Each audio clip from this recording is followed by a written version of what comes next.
we were supposed to start our cross-examination, but after going over the documentary exhibits presented yesterday, we have decided that we will no longer propound any cross-examination questions. So no cross? No cross, Your Honor. So we'll dismiss the witness? Your Honor, if I may. Yes. The witness was asked to return because there were certain questions left unanswered. Now, he has brought other documents which may be of interest to the court. All right. The leave of court is granted. Thank you, Your Honor. The witness. Bring the witness for further direct examination and subject to cross by the prosecution if there's a need for it.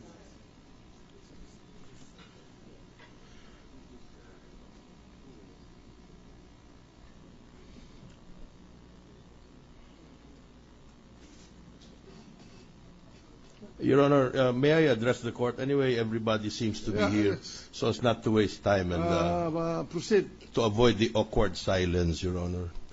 Yesterday, I believe one of the questions had to do with when the keys or when the unit was accepted. Yes. And if I'm not mistaken, the witness is in possession of a document which will establish that issue or that fact, no? He's here, Your Honor. All right. Under the same oath, witness will testify direct examination. With your permission, Mr. President, I would like to propound a few additional direct questions. Mr. Witness, good afternoon. Good afternoon, Your Honor. Thank you for coming back. Thank you, sir. If you recall yesterday, the court asked you if you were aware of when the unit was accepted by Mrs. Corona. Yes, Your Honor. Okay. Can you tell us if there is anything in your records that might show us when the unit was accepted? Basically, Your Honor, we have a master lease based in our management in the admin office. So we have a master lease for that, sir. Now, if I recall yesterday, Senator Judge Pia Cayetano asked you how you are informed to begin collecting dues. Can you explain that to us, please? We just referred to the master lease, Your Honor. What is contained in the master list? The master lease, Your Honor, is the unit itself, the registered owner, and the acceptance date. Do you have a copy of this master list with you? Yes, Your Honor. Can I see it, please? Produce the document if you have it, Mr. Witness. Your Honor, may I make of record and may I invite counsel for the prosecution? The witness is showing us a document which he says is the master list. Can you please tell us, Mr. Lim, what is this image we are looking at? The image that we are looking at, sir, is the master lease. This is the monitoring in our admin office. This states when is the exact date that we will bill the unit owner for the association dues. Your Honor, may we request that this document be marked as exhibit number... Is that document dated? Oh, is it dated? When is the date of this document, Mr. Lim? This is as of August 12, 2009. But this is only computed... August 12, 2009, Your Honor. So that list covers all unit holders in that particular condominium as of that date. Yes, Your Honor. Okay. When did you get this copy, or when did you produce this document, Mr. Lim? Basically, this is in our records, sir, because I'm just in by 2010. Yeah, but when did you get this document from the records? When? When did you get this document? When did you get this copy? This is based in our records, sir. Yeah, when did you get it from your records? Yesterday, today, last year? When did you get it? The question is, when did you get that? When did you take that record from your files to bring it to this court? Just yesterday, Your Honor. All right. Only yesterday? Yes. Yes, Your Honor. Your Honor, just a manifestation. Yes. The document which was presented appears to be a printout, a computer printout, and not a normal document. But it is.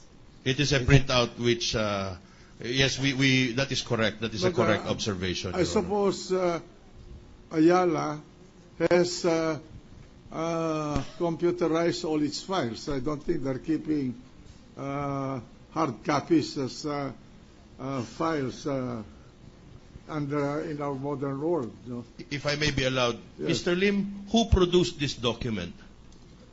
Who? Who had it printed out? Me, Your Honor. You. Who operated the computer to print it out? Me, Your Honor. Whose computer did you use? Mine, Your Honor. I hope that will satisfy the court as to the authentication of the document, Your Honor. Is that computer printout found in the master computer file of Ayala? This is the copy of us from the admin office of the association, Your Honor. Okay. If I may have this marked, Your Honor, we adopt this as Defense Exhibit 212. Mark it accordingly.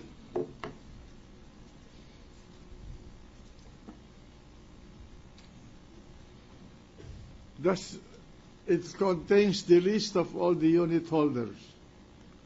This particular document only contains an excerpt, Your Honor, the relevant excerpt pertaining to the issues in this case. Yes. But it was drawn from a list which contains all the members of the corporation. And it does not state the exact date when the unit was accepted by Mrs. Corona. I will try to extract that from the All witness, right, Your go Honor. ahead. Thank you. Mr. Lim, would you be so kind as to explain? There are several columns on this sheet of paper. Will you please be so kind to explain what those columns are? The particulars indicated here are the unit itself, which unit they are, and the unit owner, who are the registered owner, and the acceptance date, when is the unit accepted, and the deemed acceptance date. This is where the developer policy when to the owner to accept the unit, and the remarks. Mr. Lim, can you tell us if this list includes the unit of Mrs. Cristina Corona? Yes, Your Honor. Can you identify the entry which shows the unit of Mrs. Cristina Corona? And I invite counsel to... Your Honor, at this point, I'd like to object. I believe the witness is incompetent, having testified yesterday that he's only employed in 2010. The dates appearing in the... He's testifying on the record. Yes, Your Honor, but it would be hearsay, Your Honor. I don't think he's going to vary the contents of the record. He's being asked questions what is recorded in that document. So the witness may answer. Thank you, Your Honor. Mr. Lim, can you please tell us if the name and the unit of Mrs. Corona appear on this excerpt of your records? Yes, Your Honor. Can you tell us what is the date of acceptance? Because you mentioned earlier that this record contains the date of acceptance. Is it indicated there? Yes, Your Honor. What is the date of acceptance, Mr. Lim? Based on this file, sir, is August 12, 2009. So your file says that Mrs. Corona accepted the unit on August 12, 2009. August 12, 2009. Do you know, Mr. Lim, where this information comes from? This is from the developer. You mean to tell me that the developer gives you this information? As a usual process, yes, Your Honor. And then thereafter, it goes into your files? Yes, Your Honor. And am I correct now in stating that after the acceptance is established,